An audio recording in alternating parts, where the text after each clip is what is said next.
ჩვენ ეს რამდენიმე დღეა ხედავთ კვლავ მცდელობას, რომ კვლავ აღქმებით იყოს მანიპულირება ნაცვლად ფაქტებისა. ფაქტები კი არის სინამდვილეში მარტივად, რაც შეეხება სამართლიან არჩევნებს არასამთავრობო ორგანიზაციას. თქვენ გახსოვთ, რომ ევროპული საბჭოს მიერ გადაწყვეტილების მიღების მეორე დღეს 24 ივნისს მათ შორის ისპედის ორგანიზებით გაიმართა აქცია, სადაც ისპედმა და რამდენიმე არასამთავრობო ორგანიზაციამ პარლამენტს წამოუყენა ერთკვირიანი ულტიმატუმი, რომ პარლამენტს უნდა დაეთხოვა მთავრობა და შეერჩია ეგრეთ წოდებული ტექნიკური მთავრობა, რომლის ფორმირების პროცესში ისპედს და სხვა ორგანიზაციებს, რომლებიც იყვნენ ამ აქციის ორგანიზატორები, ექნებოდათ ვეტოს უფლება, ანუ გადამწყვეტი ხმა მთავრობის ფორმირებაში. მათ იცით, რომ ეს ულტიმატუმი ბოლომდე ვერ მიიყვანეს, გამომდინარე იქიდან, რომ ხალხმა ზურგი აქცია ამ რადიკალურ მოთხოვნას, თუმცა ეს მოთხოვნა ჯერ კიდევ ჰაერში კიდია და მათ ეს ულტიმატუმი არ მოუხსნია. აქედან გამომდინარე, მას შემდეგ რაც ისპედმა გამოხატა ინტერესი პარლამენტის სამუშაო ჯგუფში მუშაობის თაობაზე, ჩვენ გქონდა ამაზე კომუნიკაცია, მათ შორის სამუშაო ჯგუფის ხელმძღვანელის პლატფორმასთან, სამოქალაქო საზოგადოების პლატფორმასთან და ჩვენი კითხვა იყო ისპედის მიმართ,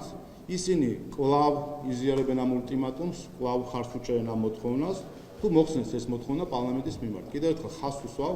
რომ საქმე ეხება ულტიმატუმს, რომ მთავრობის ფორმირებაში მონაწილეობა მიიღოს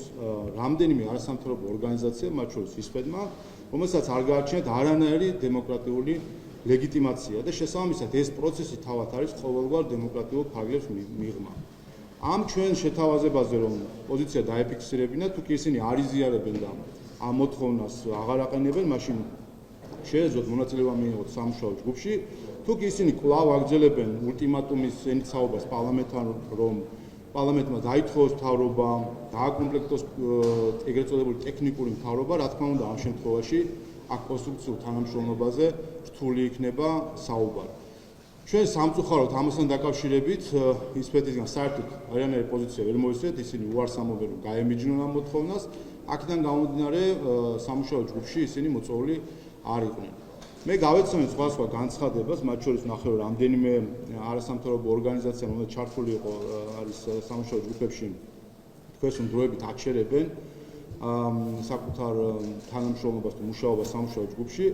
რაც არის ძალიან დასანანი გამომდინარე იქიდან, რომ ერთის მხრივ თითქოს ეს არის გარკვეული სოლიდარობის ჩვენება, მაგრამ ეს არის არაჯანსაღი სოლიდარობა. ზღვარი სოლიდარობასა და კორპორატივიზმის შორის არის ძალიან ვიწრო და სამწუხაროდ სწორედ ასე დროს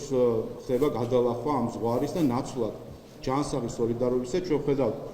წმინდა კორპორატივიზმს, რომელსაც ჩვენ სხვათა შორის ვნახეთ 2020 წლის საპარლამენტო არჩევნების შემდეგ, მაშინაც ისპედი იყო გახსოვთ მთავარი აქტორი იმისა, რომ ეს ორგანიზაცია ერთი თვე მალავდა პარალელურ დათვლის ნამდვილ შედეგებს და ჩვენ მაშინაც მიმართავდით არასამთავრობო ორგანიზაციებს, რომ ისინი დაგხმარებოდნენ იმაში, რომ რეალური პარალელურ დათვლის შედეგები გვენახა, მათ შორის დალაპარაკებდნენ ისმეს და მაშინ ყველა ეს ორგანიზაცია, რომელსაც ჩვენ ხედავთ ახლა ასე ვთქვათ ელიტური ორგანიზაციები, ყველა ისინი ასე ვთქვათ დისტანციდან ამ თემიდან ამბობდნენ, რომ ისინი მათი ასე ვთქვათ პროფილი არ არის პარალელური დათვლა და ამიტომ არ უნდათ რა და სწორედ ეს არის ეს ყალბის სოლიდარობა და არაჯანსაღი სოლიდარობა, არ უნდათ ასე ვთქვათ კრიტიკა გამოეთქვათ საკუთარი კოლეგა ორგანიზაციის მიმართ. დღესაც სამწუხაროდ რამდენიმე ორგანიზაციამ სწორედ ეს არაჯანსაღი სოლიდარობა დააფიქსირა, რომელიც სხვა არაფერია თუ არა კორპორატივიზმი და მართლაც ვფიქრობ, რომ გარკვეული სარკაზმია ამაში, რომ ორგანიზაციები, რომლებიც ებრძვიან კორპორატივიზმს, თავად იჩენენ კორპორატივისტულ დამოკიდებულებას, ორგანიზაცია, რომელიც ებრძვიან თითქოს და არაფორმალ მმართველობას, თავად ითხოვენ არაფორმალურ ძალაუფლებას, როგორც ესწნა ისპედმა და რამდენიმე არასამთავრობო ორგანიზაციამ, იმით რომ მოითხოვა ვეტოს უფლება მთავრობის ფორმირებაში. ამავე დროს მე გავეცანი სამოქალაქო საზოგადოების პლატფორმის განცხადებას და ვფიქრობ, რომ ძალიან კარგია და სწორედ გაუსვეს მათ ხაზი, ერთი იმას, რომ მათაც ხაზი გაუსვეს, რომ ეს არის ისპედის პოლიტიკური პოზიცია და ნამდვილად მისასალმებელია, რომ პლატფორმის განცხადებაში ეს სიტყვები არის და ისინი თვალს უსწორებენ იმას, რომ ისპედს აქვს პოლიტიკური პოზიცია და ასევე ამ განცხადებაში დაფიქსირებული იყო, თუ რამდენად მნიშვნელოვანია, რომ არასამთავრობო ორგანიზაციები აღიარებდნენ სახელმწიფო ინსტიტუტებს და კონსტიტუციურ ორგანოებს, ერთი და მეორე აღიარებდნენ დემოკრატიულ პროცესებს. ამიტომ მე იმედი მაქვს, რომ პლატფორმა სხვა შესაბამის ორგანიზაციებს დაასახელებს ამ სამუშაო ჯგუფებში მონაწილეებს. რაც შეეხება ისვეც კიდევ ერთხელ, მათ აქვს საშუალება ძალიან მარტივი, რომ მიიღონ მონაწილეობა ამ პროცესში, მათ უბრალოდ საზოგადოებას უნდა გასცენ პასუხი. ისინი კვლავ აყენებენ ამ ულტიმატუმს და აქვთ ეს მოთხოვნა, რომ მათ დააკომპლექტონ მთავრობა, ანუ რამდენიმე არასამთავრობო ორგანიზაციას, რომელსაც არ აქვს არანაირი სახალხო ლეგიტიმაცია, არ აქვს არჩევნებით მიღებული მანდატი, არ აქვს არ გაეშვალდებულება ხალხის მიმართ და მათ ჰქონდეთ ვეტოს უფლება და განამწყვეტი ხმა მთავრობის დაკომპლექტებაში, კვლავ ამ პოზიციაზე რჩებიან, თუ ხსნიან თავის მოთხოვნას. თუ კი ისინი ამ პოზიციას აღარ იზიარებენ და მოხსნიან ამ მოთხოვნას, რა თქმა უნდა, მათ სულად შეუძლიათ სამუშაო ჯგუფებში მონაწილეობა. თუ კი ისინი კვლავ ულტიმატუმს უყენებენ პარლამენტს, ან ჩვენ გვიყენებენ ულტიმატუმს, რა თქმა უნდა, ამ შემთხვევაში სამუშაო ჯგუფების მხრივ თანამშრომლობა შეუძლებელი იქნება. მეორეს მხრივ, აქვე მინდა აღვნიშნო, რაც შეეხება უკვე საკომიტეტო საქმიანობას, რა თქმა უნდა, კომიტეტის მოსმენა არის ღია ყველა მოქალაქისთვის, ასევე ყველა მოქალაქის შეუძლია დაესწროს, თუმცა ეს რა თქმა უნდა ჩართულობის სხვა დონეა ვიდრე სამუშაო ჯგუფი.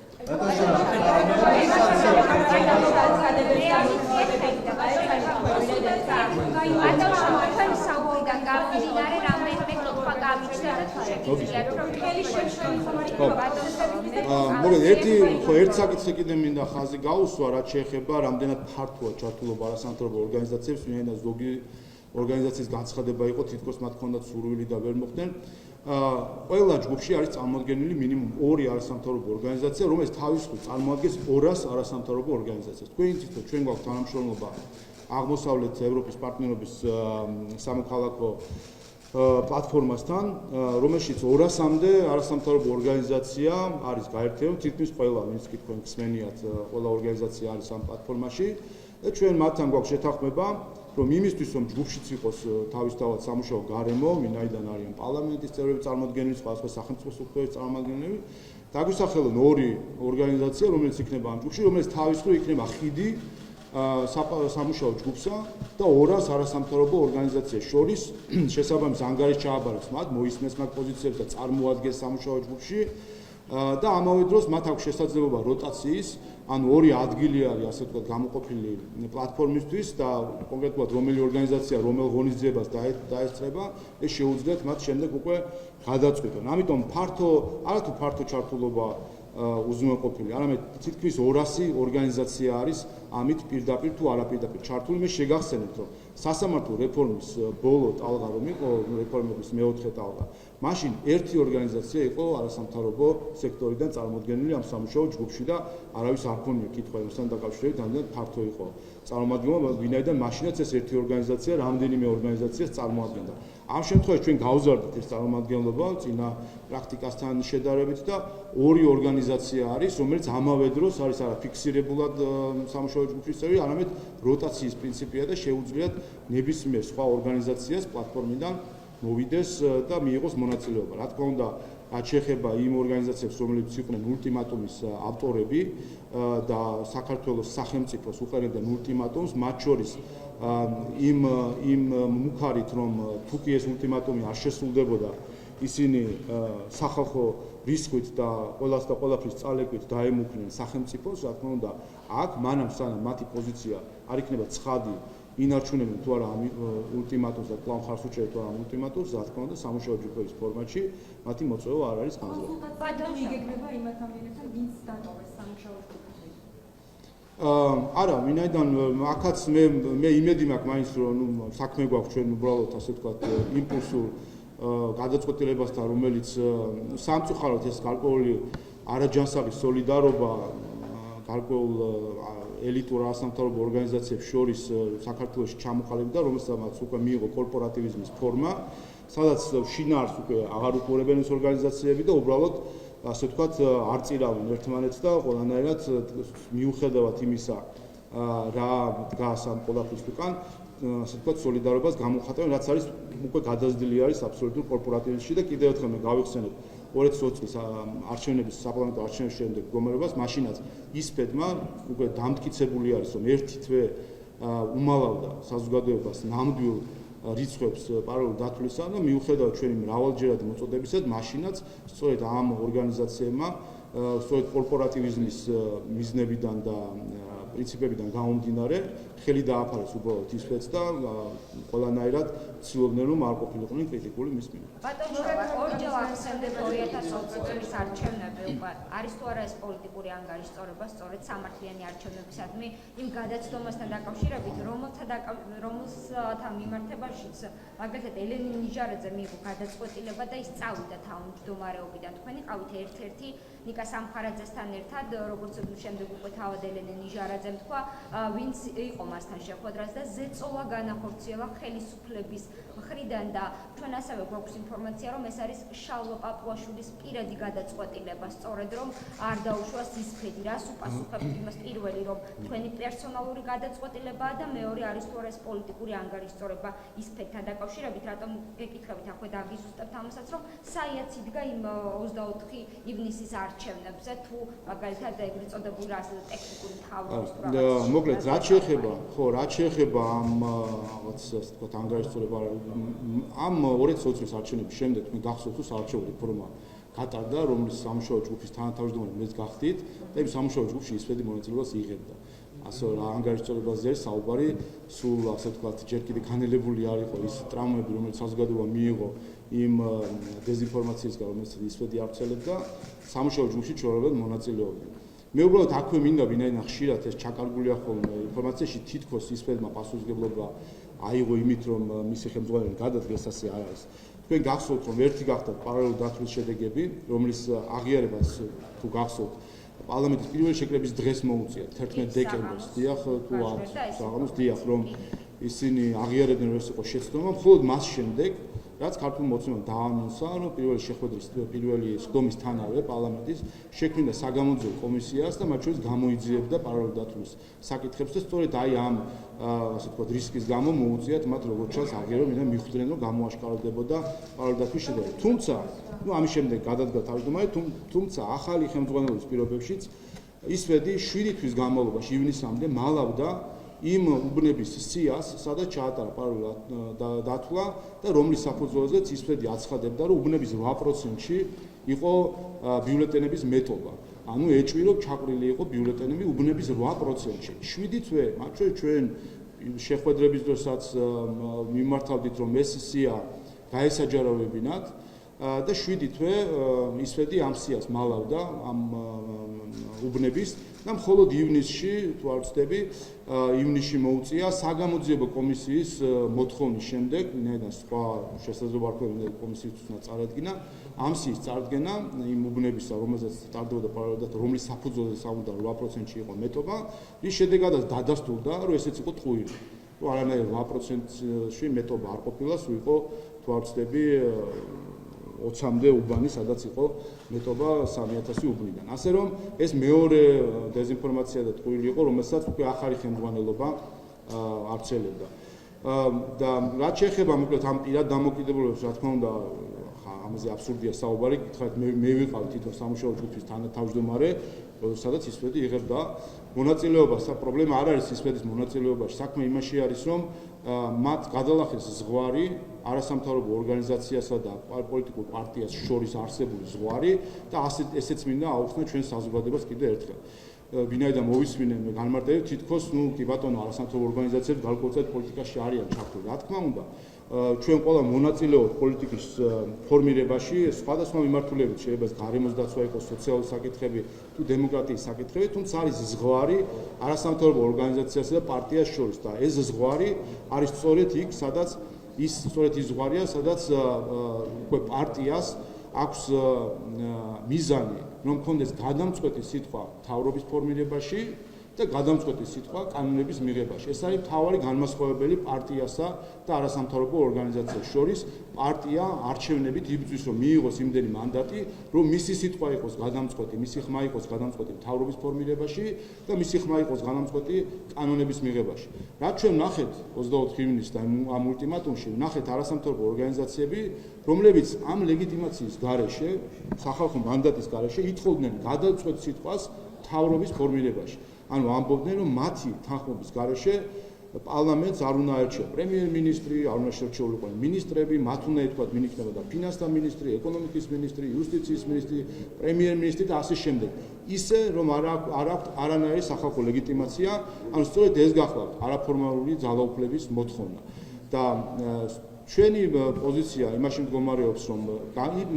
ეს თვითონ ერთი მხრივ ულტიმატუმი, მეორე მხრივ რადიკალური დღის წესრიგი, რომელიც ამ რამდენიმე არასამთავრობო ორგანიზაციას აქვს, საჭიროა რომ დროულად შეფასდეს, ვინაიდან თუ კი ამაზე ჩვენ არ გვექნება ჩვენი პოზიცია, ეს მხოლოდ წაახალისებს რადიკალურ დღის წესრიგს და რადიკალურ დღის წესრიგის წახალისება ნიშნავს პოლარიზაციის წახალისებას. სწორედ ამიტომაც მნიშვნელოვანი არის, რომ ამ საკითხთან დაკავშირებით იყოს ძალიან ცხადი პოზიციები, ვინაიდან წახალისება რადიკალიზაციისა ნიშნავს პოლარიზაციის წახალისებას, მით უმეტეს და მით უფრო იმ ფონზე, რომ ხედავთ ჩვენ, რომ რამდენიმე რადიკალურ პარტია უკვე აცხადებს, რომ შემოდგომაზე ისინი გეგმავენ რადიკალურ აქციებს. ბატონო შაბა, პარტნიორებთან თუ გქონდათ კომუნიკაცია, ვინც გავრცელეს მაგათი განცხადება ამ საკითხთან დაკავშირებით, კი ბატონო, ევროკავშირი. ანუ მე ევროკავშირი თქვით, მე ევროკავშირის ელჩებს შევხვდი რამდენიმე ხნის წინ და ზოგადად აუხსენით ჩვენი თანამშრომლობის ფორმატი რაშიც მდგომარეობს. მათ შორის პლატფორმასთან თანამშრომლობა და ეს მათთვის გასაგები პოზიცია არის, ვინაიდან მე მინდა კიდევ ერთხელ ავხსნა. არსებობს ორი გზა, ხომ? ერთი გზა არის, რომ რაღაცნაირად სამუშაო ჯგუფებმა სადღაცას პარლამენტში იქნეს მიღებული გადაწყვეტილება, რომ იმ მომართვების ფონზე და საკმაოდ ბევრი ორგანიზაცია მოგმართავს შუა რომ ჩავთოთ სამუშაო ჯგუფებში, ცნობილების და არაცნობილების, ბევრი არის მსურველი. და აქ ჩვენ არ გვინდოდა თავად გადაწყვეტილების მიღება, ამიტომ პლატფორმა, ორგანიზაცია, რომელიც თავად ევროკავშირის მიერ არის, როგორც არასამთავრობო ორგანიზაციების გაერთიანება აღიარებული, მას ვთხოვეთ, რომ მათ თავად შეერჩიათ, დაესახელებინათ ორგანიზაციები, რომელიც წამოვიდა, ერთადერთი რაც ჩვენ პლატფორმასთან გავაჟღერეთ, არის სწორედ ეს, რომ რადიკალური დღის წესრიგის მქონე არასამთავრობო ორგანიზაციებს მანამ სადამ ისინი არ გაემიჯნებიან ამ რადიკალურ დღის წესრიგს, რა თქმა უნდა, ჩვენ გაგვიჭირდება, რომ სამუშაო ფორმატში კონდეს მათთან ურთიერთობა. ბატონო შაბა, ერთსაც გითხრათ ამ ეტაპზე, ჯერ არაფერი არ არის დაინცრებული მართალი და სექტემბრისთვის იგეგმება, თუმცა რა შედეგები არის ამ სამუშაო ჯგუფების ფორმატში და ასევე გითხრათ მაგათი თქვენი კოლეგები საუბრობენ, მათ შორის სამუშაო ჯგუფების ჩართულები, რომ ქართული ოცნება არ გაითვალისწინებს, მაგალითად ბოლოს ესეთი საარჩევნო რეფორმასთან დაკავშირებით. ფიქსირეს პრინციპულ პოზიციაზე. რა იცით, საერთო ჯამში თუ კი გადახედავთ კონჯელობები მიდის და მეტნაკლებად კონტურები გამოსახული არის, მათ შორის მაგალითად სტრასბურგის სასამართლოს პრაქტიკასთან დაკავშირებით იცით, რომ უკვე ინიცირებულიც არის პროექტი, ასე რომ ეს ერთი საკითხი უკვე არის მათ შორის კონსენსუსით შეთანხმებული. რაც შეეხება სხვა საკითხებს, ახალ საარჩევნო რეფორმას ასახელებ და სხვა შორის ამ საკითხის ესე წამოწევა ისქოთან კონტექსტში და თითქოს ეს არის ყველაზე პრობლემური საკითხი, ესეც უტრირება იმ კუთხით, რომ საარჩევნო რეფორმასთან დაკავშირებით მეტნაკლებად ყველაფერი ცხადი არის, ჩვენ გვაქვს ეუთო ოდირის დასკვნები, ვენეციის კომისიის დასკვნები და მათ შორის ევროპული საბჭოს გადაწყვეტილება სწორედ მათზე ახდენს მითითებას, რომ ამ დასკვნების გათვალისწინებით მოხდეს ცვლილებები. მათ შორის ვიცით ბოლო რეფორმის შედეგები, სადაც თითქმის კონსენსუსი იყო მიღწეული, ამიტომ დარჩენილი არის ძირითადად მეტნაკლებად უფრო ტექნიკური საკითხები, რომელიც ასახული არის ეუთო ოდირის დასკვნებში და ამ დასკვნების გაზიარებას აპირებს ეს სამუშაო ჯგუფი. ამიტომ მე ვფიქრობ, რომ საბოლოო ჯამში ჩვენ გვექნება ძალიან მნიშვნელოვანი რეფორმების პაკეტები, იცით რომ ჩვენი კალენდარი არის საკმაოდ კაფიო და წინასწარ დადგენილი, სექტემბერში მოხდება რამდენიმე პროექტის უკვე ინიცირება და ოქტომბერ-ნოემბერში უკვე ყველა კანონების მიღება. ამიტომ ესეც ცდელობა, მათ შორის ამ თემას გარშემო ამისი აჟიტირებას არის ცდელობა თავად პროცესის დისკრედიტირების, ვინაიდან ყველა ხედავს, რომ საქმიანობა საკმაოდ ნაყოფიერად მიდის ამ სამუშაო ჯგუფებში. ბატონშალა, ეს თემა თუ ამოწურეთ, მეგობრებო, სხვა თემაზე გითხავთ, ბატონშალა, ნებ დინგოვი ბიზნესმენი რუსი არის ქვეყანაში, საქართველოში ჩამოვიდა. ინფორმაციულად გეტყვით, რომ ქეთა თოფურიას მეუღლეა და ამასთან პრობლემა რაშია. ის არის კადიროვის ახლო მეგობარი და ბიზნეს პარტნიორი და ამასთან ორჯერ აქვს ოკუპაციის შესახებ კანონი დარღვევილი. თქვენ როგორ ფიქრობთ, როგორ შეძლო ამ პიროვნებამ საზღვრის გადმოყვეთა უპრობლემოდ და რატომ შეძლო? თქვენი პოზიცია როგორია? ვერ გეტყვით, თქვენგან მესმის, ზოგადად რაც შეეხება ოკუპაციის შესახებ კანონს, თუ კი დარღვეულია, რა თქმა უნდა, ასეთი ადამიანების წინააღმდეგ არსებობს შესაბამისი ზომები ტერიტორიაზე შემოსვლასთან დაკავშირებით. ამ კონკრეტულ ფაქტს თქვენგან მესმის, ამიტომ ვერ გიპასუხებ, არის ვინმე, აქ არ არის ვინმე და არ ვიგა თუ არ ვიგა. ლორა თორნთან დაკავშირებით მინდა გკითხოთ მთავრობა გასაყარზენება სადაც მათ უნდა გადაწყვიტონ რა უფრო მნიშვნელოვანია ძალაუფლების შენარჩუნება და ივანიშვილის დაცვა თუ მათი დასავლური ორიენტაციის მიზნებია ამერიკის მასშტაბის წეს ინტერვიუ და საუბარი არის ანუ ჟურნალისტმა კითხვა დაუსვა ანდი დასავლურ თავდასხმებთან დაკავშირებით რომ ეს არის ერთგვარი ბიზნეს ივანიშვილის დაგეგმილი სცენარიის თქვენი კოლეგები ეგრეთ წოდებული განდგომილები და იმ თელ ამ საერთო შინაარსის და საერთო მოცემულობის განხილვა მიმდინარეობდა. რამდენად სწორად ფიქრობს ქალბატონი თორთონი, რომ მთავრობა ახლა გასაყარზებს ერთის მხრივ, სადაც არის ძალაუფლების შენარჩუნება და მეორე დასავლური ღირებულებები და დასავლური ორიენტაციის მიზნები. ვერ გეტყვით ხა სტატიას არ ვიცნობ, მაგრამ ზოგადად მინდა გითხრათ, რომ ჩვენ ბოლო თვეები ხომ არ არის ხოლმე ახლა ბოლო ინტენსიურ კამპანიას საქართველოს სახელმწიფოს და მის ხელისუფლების წინააღმდეგ, მაგრამ სინამდვილეში ეს კამპანია უკვე წლებია მიმდინარეობს, 10 წელია 2012 წლიდან ეს კამპანია რაღაცა დაკავშირების საქართველოს ხელისუფლების რუსეთთან. 10 წელია ვერც ერთმა ადამიანმა ვერ შეძლო რაიმე ხელმოსაჭრელი მტკიცებულებაზე დაფუძნებული არგუმენტის მოტანა. 10 წელი. მე მგონი დადგა მომენტი, რომ 10 წლის თავზე მაინც ყველა ვინც საქართველოს ხელისუფლებას აბრალებდა კავშირებს რუსეთთან, ყველა ვინც ამ დეზინფორმაციას ხელს უწყობდა პირდაპირ თუ ირიბად, ეს საკუთარი განცხადებები უარყოს, დაფიქრდეს თუ რა კამპანიის ნაწილი იყვნენ. შესაბამისად დღესაც და დღესდღეობით ეს უფრო ინტენსიური არის, ხედავ ჩვენ ბრალდებებს ხან სანქციებისთვის გვერდის ავლის ხელშეწყობა, ხან ერთი რამ და ხან მეორე გვესმის. ეს ყველაფერი არის ერთი მთლიანი ჯაჭვის ნაწილი, რომელსაც ქვია კამპანია საქართველოს ხელისუფლების წინააღმდეგ, დეზინფორმაციული კამპანია, რაც გახლავთ ჰიბრიდული ომის ერთ-ერთი სახეობა, რომელსაც სამწუხაროდ ქვეყნის შიგნით ეწევა ჩვენი რადიკალური ოპონენტები ეწევიან საქართველოს ხელისუფლების წინააღმდეგ. ისე რომ კიდევ ერთხელ 10 წელი გავიდა, ხო, ერთი რაიმე ხომ ყოფილიყო მტკიცებულებაზე დაფუძნებული რაიმე არგუმენტი, ხომ? აი ეს არის სამაგალითო ფიქრობ მოცემულობა, როდესაც აღქმებზე დაფუძნებული ანალიზი იმარჯვებს მტკიცებულებებზე დაფუძნებულ ანალიზს. ამიტომ მე ყველას ქვეყნის შიდა და გარე კომენტატორებს, რა თქმა უნდა, მოუწოდებ, რომ ნაცვლად აღქმებზე დაფუძნებული ანალიზისა დაუბრუნდონ გამოცდილ მეცნიერულ ინსტრუმენტებს, რომელსაც ქვია ფაქტებზე დაფუძნებული ანალიზი და ფაქტები კი ბოლო 10 წლის ფაქტები გვაჩვენებს, რომ ეს ყველაფერი საბოლოო ჯამში აღმოჩნდა სიყალბე და დეზინფორმაცია. ცესკოს თავმჯდომარეზე მინდა გკითხოთ, სალომე ზურაბაშვილმა წარმოადგინა ორი კანდიდატურა, ჩვენ ვიცით თქვენი პოზიცია, რომ შეიძლება მხარი არ დაუჭიროთ, ხომ არ გადაიხედა ეს მიტომა ბოლო ერთი კვირის განმავლობაში, ხომ არ აღვიქვთ რომელიმე მხარი დაუჭიროთ. ეგრეთ მე ზოგადად აქამდე გავაკეთე ამასთან დაკავშირებით კომენტარი, რომ სამწუხაროა, რომ მოქმედი თავმჯდომარე ისე რომ ამისი დასაბუთება პროფესიული საგნობრივი არ მოხდარა, არ იქნა წარმოდგენილი და დასაბუთება იყო პოლიტიკური, რომ თითქოს იქიდან გამომდინარე, რომ კვალიფიციური უმრავლესობა ვერ მოიპოვა ორჯერ, თქვა ნაკლები შანსი შეიძლება ქონდა კვალიფიციური უმრავლესობის მოპოვების. ეს ჩემი აზრით არის ოპოზიციის რადიკალური თვისწესრიგის წახალისება და სწორედ ამაზე ვსაუბრობთ ჩვენ და ვიმეორებთ ხშირად, როდესაც ვსაუბრობთ კვალიფიციური უმრავლესობის პრაქტიკის ხარვეზებზე, რომ კვალიფიციური უმრავლესობა საბოლოო ჯამში ახალისებს მხოლოდ რადიკალურ თვისწესრიგს ოპოზიციას. აქედან გამომდინარე, ნახეთ პარლამენტი განიხილავს ამ საკითხს, თუმცა ეს პოზიცია პრინციპში დაფიქსირებული იყო, რომ ერთის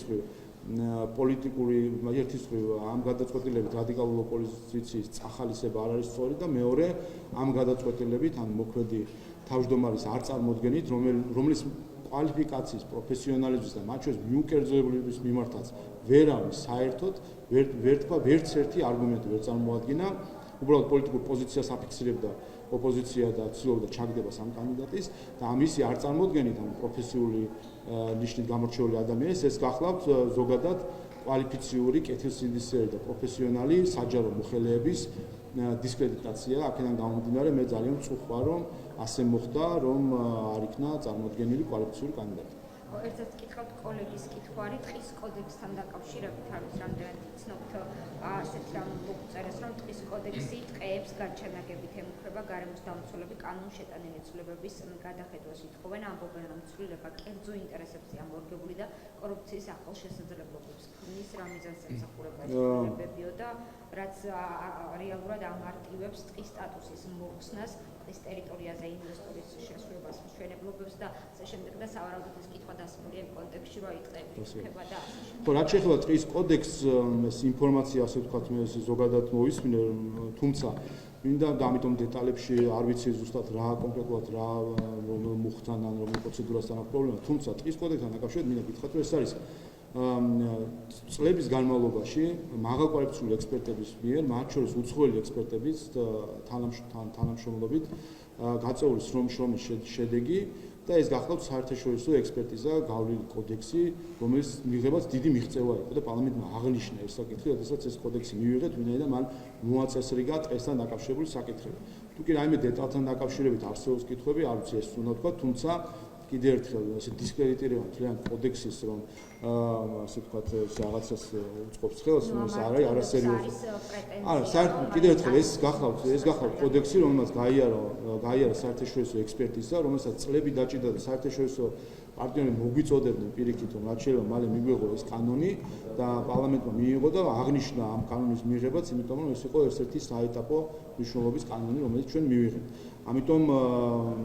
საერთოდ მნიშვნელოვანია აქ კონკრეტულ დეტალებში საუბარი.